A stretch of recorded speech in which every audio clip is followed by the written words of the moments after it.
Hello, Hello. Hey. guys. I think we'll just give it 30 seconds or so and allow people to join. If you are already in, feel free to let us know where you're tuning in from today. I think we have 3 different countries on stage right now, right? We do, don't we? Yeah, we do. I am in London. Hello, Hey, Maciek. Maciek, how's it going? Hello. Nice to see you guys. Germany, Berlin. Dublin, Ireland. Chile. Gothenburg, London, plenty of London. Hello, Matthew. Okay, let's get started while we're hearing where everyone's from, because I think we have plenty to get through. So let's kick it off. So yeah, welcome everybody for this joint webinar between Conduktor and Flix.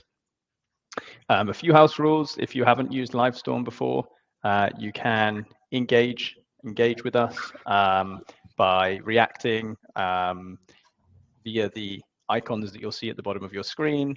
There's polls, questions, and chat and things like that. So please do keep this interactive if you want to ask things throughout the session.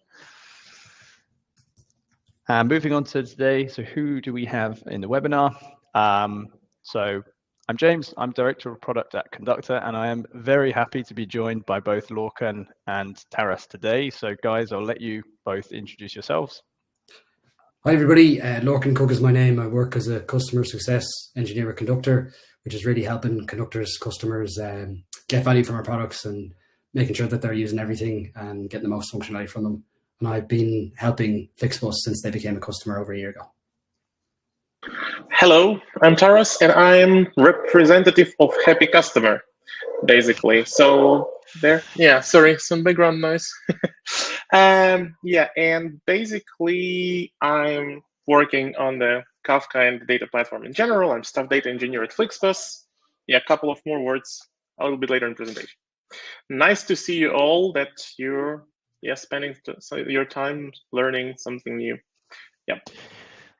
Awesome. I've got to ask, Taras, how's your experience been with Lorcan as a customer success engineer? Well, you see me here and you see me smiling, so all good. And Lorcan, Taras as a customer?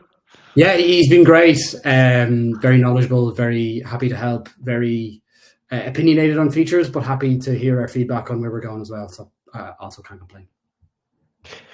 Awesome. Well, I will keep the introduction of Conduktor very brief because I want to hand over to Taras to give him the stage today. But if you're not familiar with Conduktor, if this is your first time tuning in, then Conduktor, we're here to really help equip platform teams, enforcing standards and rules, instrumenting your Kafka applications, and also help you delegate ownership and autonomy to your development teams that are interacting with Kafka today. We've been trusted by over 15,000 companies, and since our desktop days, from where we've come from the last few years, we've been used by over 100,000 developers to date. I said I'll keep it brief because I'm going to hand it over to the main man of today, which is Taras, who is going to present the subject of today's webinar. Yeah, okie dokie, let me share slides deck, and yeah, just let me know, just put some pluses in the chat if you can see my screen, ladies and gentlemen.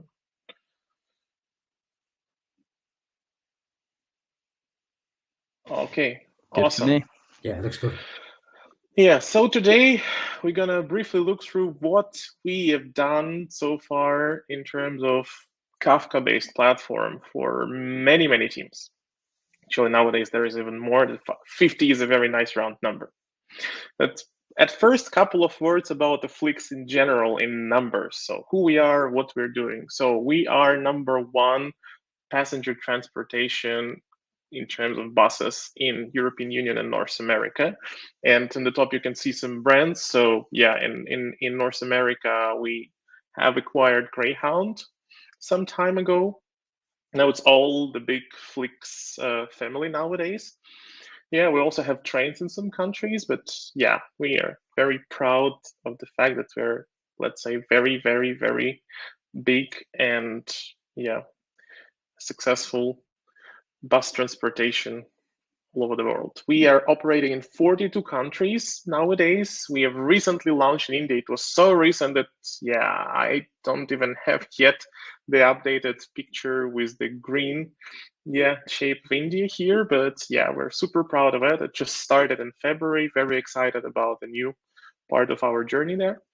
We have a lot of buses on the road and even more to come. We have also quite many destinations, a lot of connections, and really, really big amount of passengers that we transport. And our crew is also quite large. So we have a lot of employees across different locations all over the world. So that's who we are, what we do roughly. And also just a couple of words about me. So I work as a staff data engineer, and I worked a lot on different customer data aspects, also the data platform itself. And for 2 years, I worked as the data platform engineer at Flix. I also do a little bit of music and a little bit of skiing, and music you can even see basically there on the background. So this is briefly about me as today's presenter. Now going a little bit deeper into Kafka setup ecosystem at Flix. So we have 10 departments within our big tech department. So like subdivisions there, we call them domains. We have 50, nowadays even more than 50 teams across those 10 domains. We have pretty big clusters. So we have one cluster per environment, which means we have one cluster for development environment, one cluster for production environment. And those two clusters are shared among all the teams and all the domains.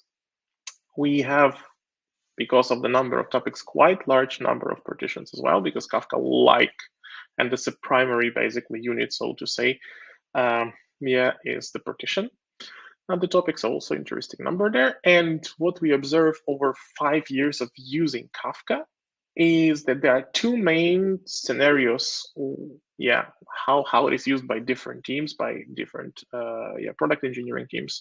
So first one, and it was interesting observation for us, it's for broadcasting.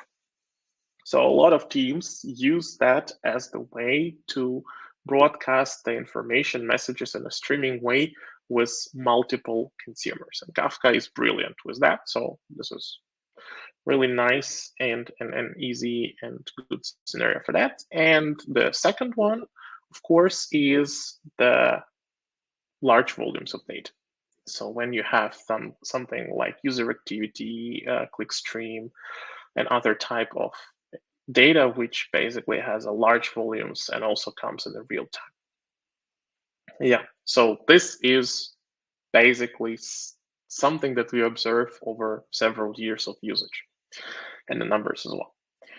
And also because we're talking today about the distributed platform and things like that, so I just would like to very briefly recap the main data mesh concepts. And just out of curiosity, just put minus if you never heard data mesh before in the chat, like this is the first time you hear about this and hear this term.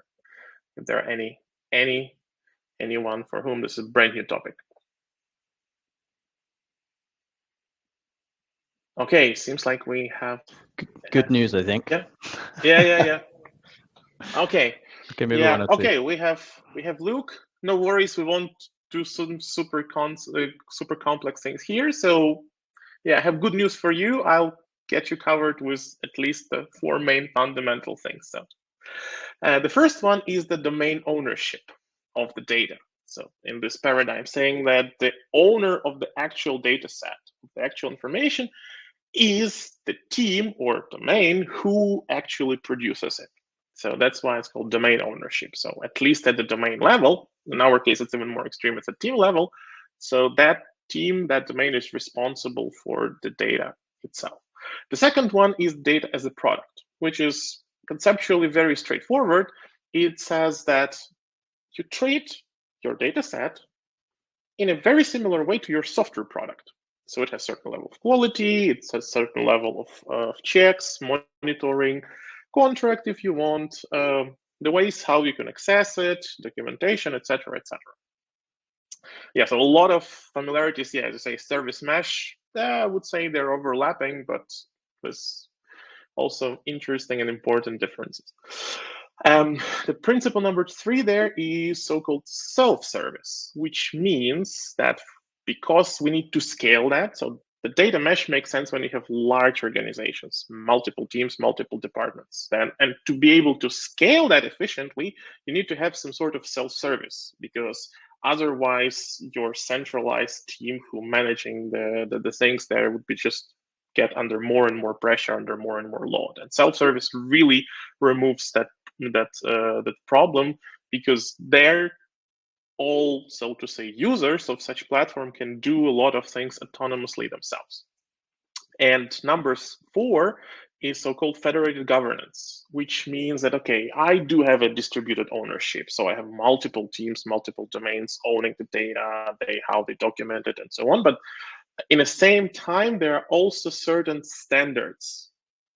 For example, compliance, security, certain way of structuring and documenting it, then how you discover it, and so on and so forth, which are same, let's say, regardless of which exact data set you basically have and you use and you expose.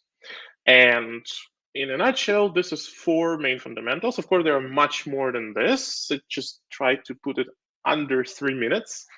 So let's say crash course on Data Mesh 101, at least introduction is done. Yeah, guys, put some plus minuses if that was useful for the newcomers into this topic. Luke, Aaron, what you would say? What's the overall objective with the data mesh, Taras, outside just the pillars themselves in your mind? So it is to solve problems of growth and scalability of data at organizational level. It really, so if you have small company, or let's say startup of 6 people, the data mesh would basically slow you down and create more boilerplate than you need. But when it comes like 10, 20, 50 teams like we have, that's not an optional thing anymore, because if you keep that for all single data team and centralized, again, then the load is just grows very, very quickly, and yeah, the people becomes overwhelmed. Taras, quick one, not to throw you off, but who, out of curiosity, who owns the data in FlixBus? How is the a product owner, say, or like the software? Yeah, it's a good question. We say that our unit, so to say, is a team. Usually, product owner is your primary contact of the team. So if you need to have a conversation with specific team and you're just starting, that usually the product owners, they beside the product ownership role, they act also as a primary point of contact, but there is no assigned dedicated person or a role like the data owner. Yes, according, for example, to European Union regulations like GDPR, each company must have so-called data protection officer, but that's a separate story, because that's the regulation requirement. That requirement on like entire European Union. That's not specific for data mesh, even data mesh paradigm. That's just how the law is organized. Okay, any more questions so far? All good? There's one other question in there from Jeffrey. Can you explain implementation with GitOps? Don't know if you're going to maybe touch on that later or want to chat about it more. Yeah, I will. Well, we'll get to that in one of the next slides. So if you don't mind, I just postpone it to that one. Okay, then proceeding with the main sort of things that helped us, which helped us setting up that scalable ecosystem around Kafka. And surprisingly, one of the most important and fundamental things was the naming convention for Kafka topics and consumer groups. And yeah, we started basically like going from top to bottom. So if there are Java, Scala, or Kotlin engineers that might look familiar to you, yeah, so we started with so-called tenant, like the big work level, then domain, which is related to the domain-oriented structure that I mentioned, then team, product, and also sometimes optionally the name of the component. And just to give you kind of a real example, that's, for example, how the topic of the specific, let's say, marketing domain and CRM tech team could look like about customer data, for example. Yeah, so this is basically one important thing, pretty straightforward, but it was extremely helpful at our scale and with the practices that we put on top of that one. And yeah, another important thing here is that Kafka native ACLs has so-called resource pattern time called prefixed, which means that you define one or multiple resources which match certain prefix. And you can do it with different resources, topics, consumer groups, and so on. And these two things, they're really, really, really nicely and elegantly work together with each other. So that naming convention and prefixed native ACL pattern type. And here is the example of such things. So for example, I want to set up permissions for producer, and I want to restrict that for a particular team. So I say, okay, I do have certain naming conventions, which are both to define, let's say we have team level admin user, that one FXT data stream admin, which is, by the way, actually kind of a real world example of one of our teams. And then we also say all topics which match this prefix, so are owned by this team. So getting to our domain and ownership, principle there. So all of them basically are allowed to be used, and that user, that principle can produce the messages. So this is one thing. Another example would be consumer permissions, where we say, okay, I, as the owner of the certain topics, I can allow reading from it someone else. So like here, it's a little bit other way around. So here the consumer is this FXT data stream admin, so like one team, and a bunch of topics provided by another team, by marketing team. So this is how the consumer permissions could look like in this. But as you notice, of course, cool, dark background, some sort of almost code, right? But the thing is that you don't want to do this every time. And there are things that could significantly simplify and help with that. And we looked basically around what we have. We didn't want to write our own tool for that kind of synchronization. And there is a really great option there called Kafka Security Manager, which has way more user-friendly format than based on YAML, which allow to specify permissions, manage your basically SELs in a way more user-friendly way than Kafka native.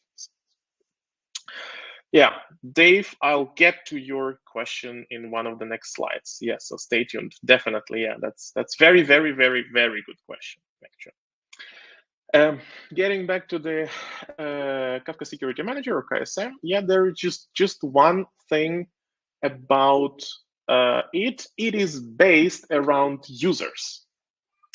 The data mesh concept says that we must basically, your primary thing is your data product, like your core entity, your core thing is there. So in this case, we'd like to be based around resources rather than users who access those resources. And for that, we kind of did sort of pivoting, if I may say so. So we actually say our final format, which are used by the team, it's also YAML, but it is based around resources, where I say, I, as a resource owner, grant permissions to some other team of this resources. And other team is defined by a principal, by a username. And I, as the resource owner, can allow or reject such the access for that. And here comes the answer to Dave's question, is that this kind of thing, like each team has this kind of the ACL in the YAML. And if other team want to get access to something, they do pull request to that repository, which is owned by the team. And it's up to the team owner, the team who owns that, to approve or reject that request. Or they have conversations and so on. So it's always the owner of the topics, owner of the resources, which either grant permission or not. And it's very nicely matching to overall, the pull request, or we use GitLab, so like formally they call merge request. So it's really, really also nice match, because the process of requesting some change and basically approving and reviewing it, it's part of the basically CI/CD ecosystem as such. And that brings me to the next point about the self-service, right? What I just started to describe is that this possibility where each team has their own ACL, and the ownership is determined by this prefixed resource. So every team is uniquely identified by basic tenant, domain, and their so-called product line. So the prefix. And that's how this is automatically sort of happening because of the naming convention. And then checks are easy because they completely rely on Kafka native mechanism. And on top of that, many thanks to our CI/CD tool and basically the GitOps process, where I'll get to that in one of the next slides there. So it very nicely combines in a very convenient self-service. And now getting basically to some sort of flow picture here, saying, as I described, every team in all of the 10 domains, all 50 teams, each of them has their own YAML file. You see how it looked like. Well, I mean, of course, no one can have Chuck Norris YAML configuration, of course, but there are different names because of and then these YAML files, they live in the namespace of each team. They are not owned by any like centralized data platform team or something. They're really just in one of the repositories of the team in their namespace. And then those repository, they trigger downstream pipeline. So we use GitLab CI/CD. So teams repositories like upstream. Then we have the repository in the data platform team, which is a downstream, and the upstream just trigger downstream and passing YAML file as artifact. Then there are certain things and several CI jobs which do validation checks, ensuring that no crazy requests are there. Their rules are in place. Referring to the federated governance, and certain standards matched, certain quality and security, and so on. And primarily that is built around the Terraform and also some Python scripting. And then like aggregated, merged, verified, validated version of the all basically everything is then uploaded to S3 bucket. Again, in form of Kafka Security Manager YAML, which is different. So like most of this pivoting happens in the CI/CD pipeline. And then Kafka Security Manager picks it up from there and synchronize it with the Kafka. Basically, to be more specific, the version we use in self-hosted clusters still has Zookeeper. So if I want to be very, very precise, right, I should put one more icon here. That's actually Zookeeper Ensemble. Well, newer version has a different story. And also beside this, so this is the Kafka, but we also want to provide unified experience to all the teams in terms of permissions. So those things are also synchronized with Conduktor as our primary and the main tool for interacting with Kafka for human beings. And I can tell that there are a lot of things where it shines and simplifies a lot, especially when it comes to self-service, when it comes to discovery, observability, looking into different aspects and so on. This is very, very helpful. So we also try to ensure that permissions across entire data platform are same or as close as possible to the same if there are slightly different, so to say, permission models.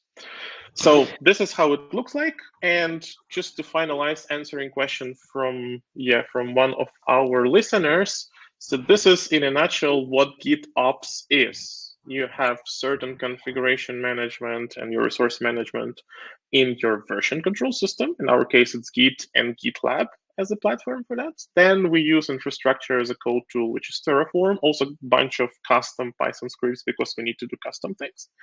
And then that is automatically as the CI/CD pipelines deployed to the environments, which in our case is AWS accounts. Yeah, we have Kafka, which is also living in AWS. So everything basically is in the cloud. Yeah, and that's pretty much it.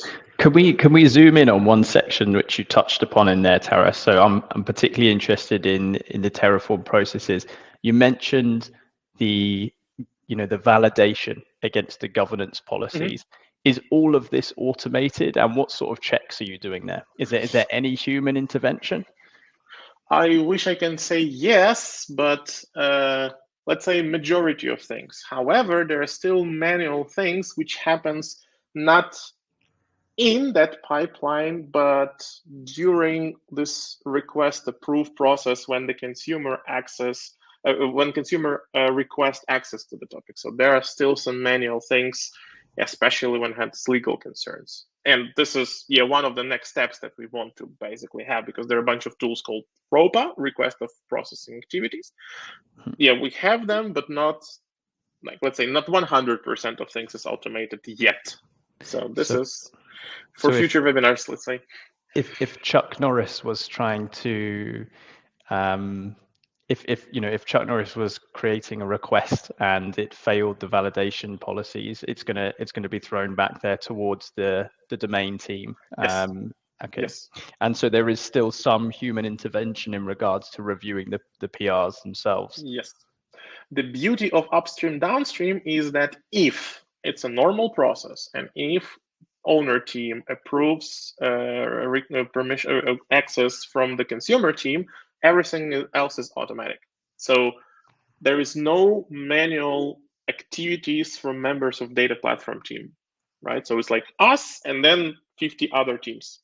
And this is basically the beauty of it. If there are custom edge cases, something which is regulation change and so on, then that's usually where those kind of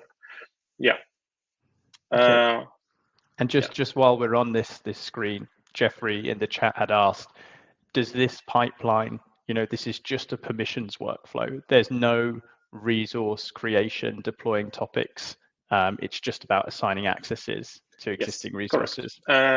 Ensuring that, let's call them service accounts or the team principals are in place, ensuring they have right permissions, and ensuring that permissions are synchronized. Well, but basically we have multiple customers. So prod dev environment, right? Also Conduktor, where we also do mapping of the permissions, because Kafka native permission model similar but different than in Conduktor. So that mapping happens also there. That's basically it. I also saw one of the quick questions, if the Kafka is on MSK. No, this is self-hosted. We're moving to managed Kafka, which is Confluent, but we evaluated and decided to go with Confluent, not MSK. Let me see if there are more questions that I can quickly answer. There's quite a few questions about Strimzi and about Kafka on Kubernetes. I don't know whether you're able to answer any of those. Yeah, we don't do that. For multiple reasons, primarily just stability and simplicity, because operational efforts are way lower. No problem. Okay, then I just have the last section, so to say, lessons learned and next steps, right? So YAML is way better, obviously, if it's needed to be read by human being. Downstream, upstream, I said multiple times, it's like just work like a charm. Awesome. Just if you need to scale, this is a great possibility. And also something we learned that product engineering teams, they really like to be autonomous. So they appreciate that. We have more trustworthy relationships, more communications, and so on. They request features, sometimes even contribute. So that was really cool thing. And in terms of next steps, as I already briefly mentioned, so we want to have the proper fully automated integration with ROPA tools, OneTrust in case of what we use at Flix. Then we thought about broader scopes, right? So now we say you can basically share whatever you want at the Kafka level, but data product usually is something more abstract, more high level, like logical grouping, right? So probably multiple topics are related to the same data product, something like that. So high level abstraction, where we're thinking about this. Then the very big challenge, let's say, when we go beyond tech department, right? So people who might need data, but they are not engineers, they are not in tech. So what we do there? And yeah, those are basically main things. And yeah, this is it. We have a good question in here from Dustin Taras around, what is the advantage of using Conduktor to broker that permissions workflow? So I guess the KSM step in your workflow versus direct ACLs with Kafka. Conduktor doesn't really manage anything in terms of permission. So that's why, so think of that diagram. I probably get back just to make it more explicit. So this is a cyclic graph, strictly speaking. So the Conduktor is the destination. It does not, so it's not used to do administrative work on permissions. The permissions are completely managed by CI/CD pipeline and also synchronized then. And Conduktor, permissions of Conduktor for users, for teams, they are mapped from Kafka ACLs. So in a sense, we do just native Kafka ACL management, just in a nicer format, right? Because of the KSM and YAML, it's just more human friendly, but it sort of translates into native Kafka ACLs. And it is then mapped and propagated down to Conduktor. So when someone from the team logs into Conduktor interface, so we use web version, and after login, that person has similar, well, as close as possible to the same, right? Because there's like a different permissions model to what is specified in ACL. So if, let's say, one team shared the topic with another team and the member of a second team logs into Conduktor, that person is able to see the topic, the shared one as well. So you can consume it programmatically. You can also see the data in a Conduktor. That's basically I suppose KSM's helping with being kind of like the external source of truth, right? That's kind of the value this is bringing. The KSM is a great synchronization step because it's super easy to configure saying, hey, this is my YAML file. And in our case, it's convenient because we're natively SOS3, makes sense to be location. And then KSM, I think every 10 seconds, basically ensures that there is no discrepancy between this YAML file and actual permissions in the Kafka cluster. Alternative to that would be doing something ourselves, or for instance, very different approach that could be taken. And for example, we're trying this for our migration to managed services, doing that using Terraform provider for Confluent. Yeah, but this is different, so to say, approach. Cool. Let's take a couple of questions and then we'll try and wrap up, because I think it would be great for us to show what Conduktor are developing to help with some of this, because some of this is somewhat older technology from Conduktor, KSM, obviously something that's still super valuable, but obviously we're developing something new. So I'm keen to show that. But one question from Dave here. So, the expansion of self-service for non-techies, what does it really mean? You touched upon it at the end. Does it mean developing your own UI or something else? No, we really hope that we won't need, and honestly, we're really putting a lot of our hopes to Conduktor because Conduktor saw tons of headache already.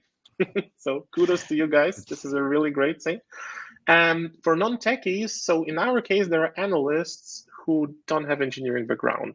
For example, specialists from traffic control, quality management, and so on. So they are analysts, but they don't do software engineering, data engineering. And this is a more common scenario for our analytical part of the platform, which is based on Snowflake. But as it's more and more getting into the real time, so we already started to think about the same scenario also for streaming part of the data platform. And in this case, Conduktor would be really awesome because that's basically interface between the streaming platform as such and the people who need to do certain analysis with filtering, with discovering the schemas, yeah, we have quite extensive usage of our format where we try to keep things also quite well documented. So data discovery, well, pretty, let's say, naive and simplistic cataloging. Of course, there's no way mature data catalog when we talk about schema registry, but at least some basis. And things on top of that. So data products, right? In Conduktor, there is this something we also start to explore, something which in Conduktor terminology is called applications, where we talk about logical grouping. So like the streaming application to the bunch of related topics and resources to each other. So all of that is basically totally, combines with what we plan to do. And yeah, of course, this is a stepping to the new territory, a lot of exploration, a lot of back and forth, and probably some upcoming webinars once we have something stabilized. There he is, there's Jean-Louis.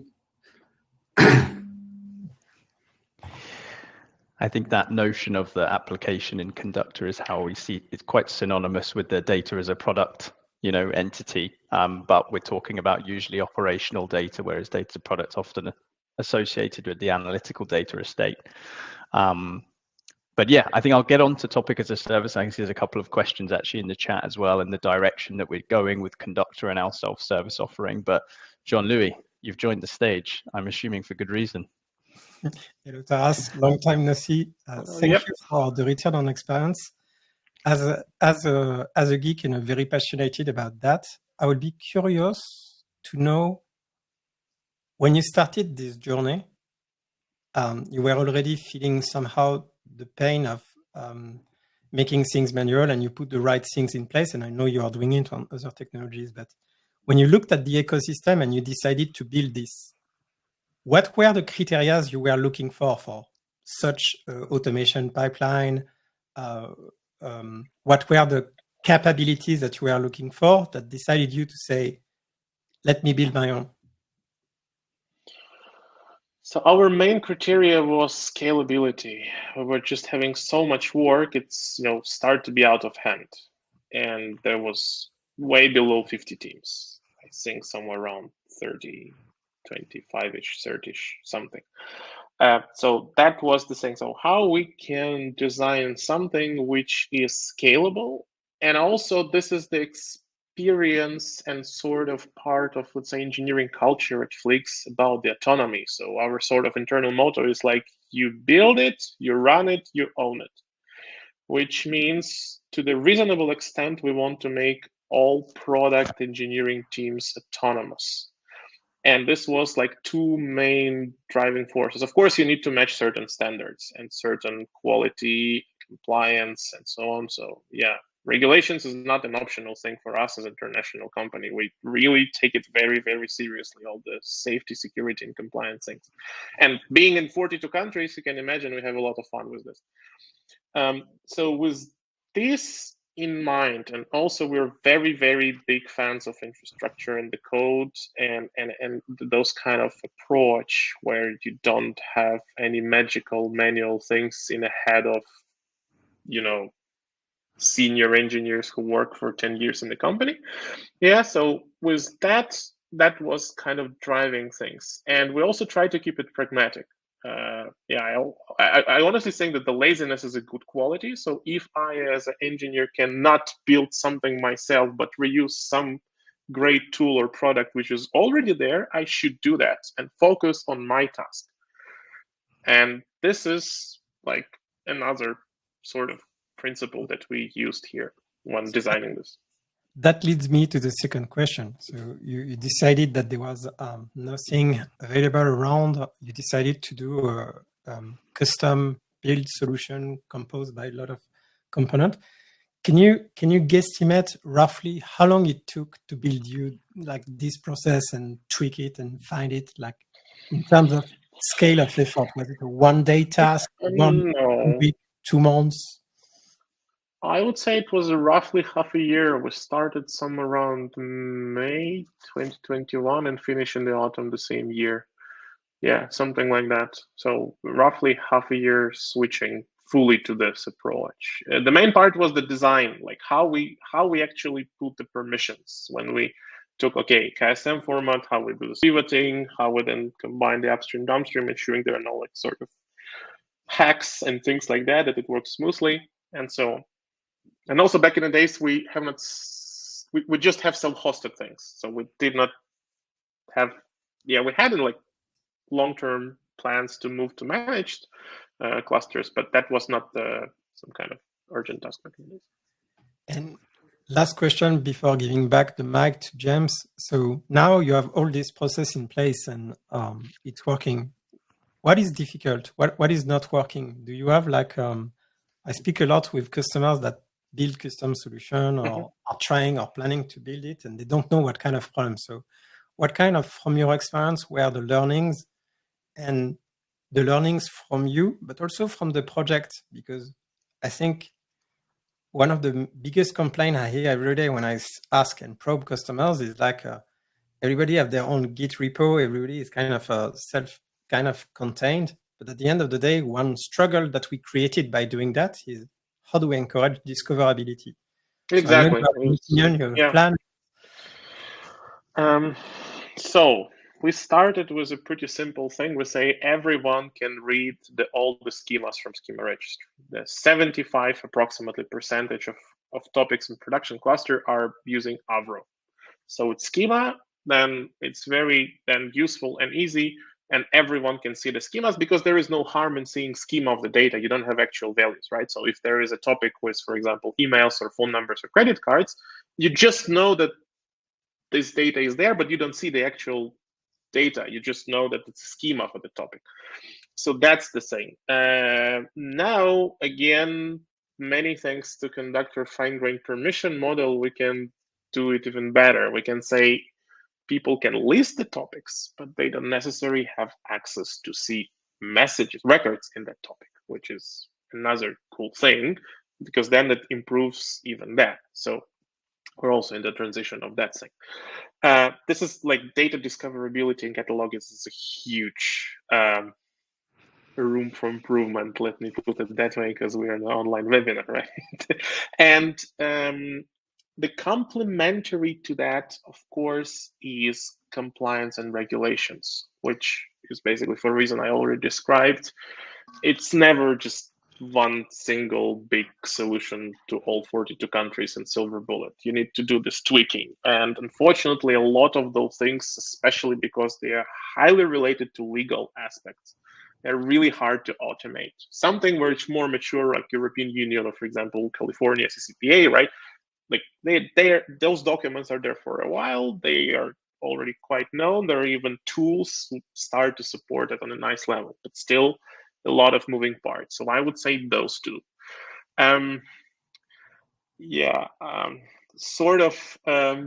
My personal, I don't know, feature request feedback at some point in future would be great to have Terraform provider for Conduktor. Again, I'm just very big fan of Terraform. That's my personal subjective opinion, that Terraform is a great tool. So yeah, some food for thoughts. You're not the only one that's asked that, Taras, just so you know. I don't have more questions. Thank you, Taras. James, next is back to you. Thank you, Jean-Louis. I'm conscious we have gone a bit over time, so I will swiftly move us on, and I think that's a nice segue, to be honest, in terms of, you know, what you've just described, Taras, into kind of the direction that Conduktor are heading in as well. So I think a couple of people in the chat mentioned topic as a service. So a quick recap on like what Conduktor already provide. We launched this last year, and it's embedded into the Conduktor console, which Taras already articulated, helps you with troubleshooting, debugging, drilling into topic data. And the idea behind topic as a service is it helps to reduce that overhead on platform teams in terms of, the triaging of requests and things like that, and helps delegate, ownership to different teams. And we talked about the logical representation of an application. And you can see here in this example, an application really is just a set of resources, topics, consumer groups, subjects with a common prefix. When we put this out to you guys, we got a lot of feedback, and it's the same sort of thing that's been trending in the chat today around, what does this look like from a GitOps perspective? And when we built this originally, it's UI driven, and that's because Conduktor's value has historically been putting a UI over things to make it more approachable and more simple. However, it was really obvious once we did this that everybody wanted to interact with this in a slightly different way. So we've had similar feedback today, like I said, around wanting to use the Terraform provider. Taras, this could be even your feedback for all I know, and people wanting to lean towards this GitOps approach for triaging permissions and actually the resource creation as well. So that kind of leads us to where we are heading now, which is what we've done with Topic as a Service is not lost. There is a huge complementary factor of having a console and also having a GitOps pipeline that is integrated with our broader stack. So what this kind of looks like for us is what this process diagram on the right is showing. So we're working towards providing a CLI that will enable you to essentially automate this process, much like the one Taras shared earlier, but Conduktor will provide the APIs to take some of that heavy lifting that Taras, you and the team have built internally already. So what that would look like here is an application team member has their YAML file, and they might be creating or modifying that to request a new resource creation, and that would go through a series of validation steps that happen inside Conduktor that check, is the spec valid? Does that team have the permissions? And also, does it violate any policies that that platform team might have set up inside Conduktor, be it on topic configurations and things like that. If there's a failure obviously there, then obviously this will go back. And obviously if it's successful, then of course there's still going to be a manual step there to merge that PR. But a lot of that has been automated by this point. And this is where the really interesting part comes in, because we talked about data discovery and how do we help with that. And the value add of having a console is if ownership and metadata is baked in at the point of that resource creation. So in that YAML file we see here, where we see the annotation about the Conduktor access being public, then we can extract that and we can push that metadata down, and we can expose it in a topic catalog that we're providing and we're hosting for you because you've provided that information up front. At the same time, through the new APIs, we'll create all of those resources on the underlying Kafka cluster. To Christoph's point, does it integrate with MSK? Yes, Conduktor's whole stack is vendor agnostic. So if you are using Confluent, MSK, Red Panda, Avon, there's no problem here.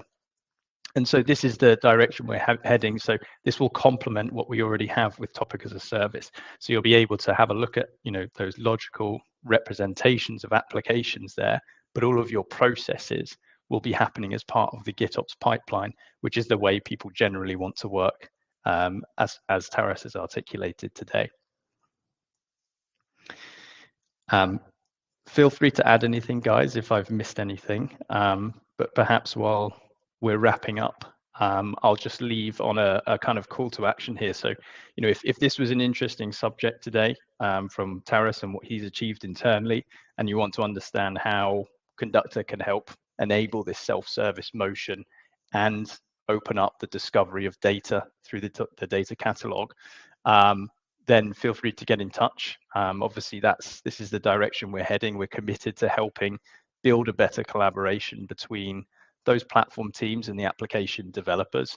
And the real focus and emphasis is on establishing ownership upfront, being able to enforce those overarching governance rules, and then giving you the tooling, the CLI, the APIs, so that you can integrate with your existing processes as well.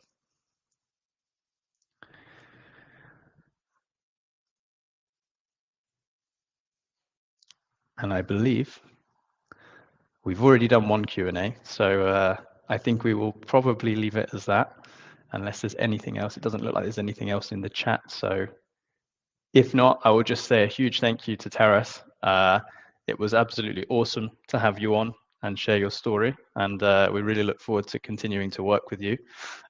Maybe there'll be some things we can improve in that pipeline as we get further on this journey with the Conduktor self-serve motion as well. Thank you very much for having me. Awesome. Hope it was interesting. Have a good day. Thank you, guys. See you.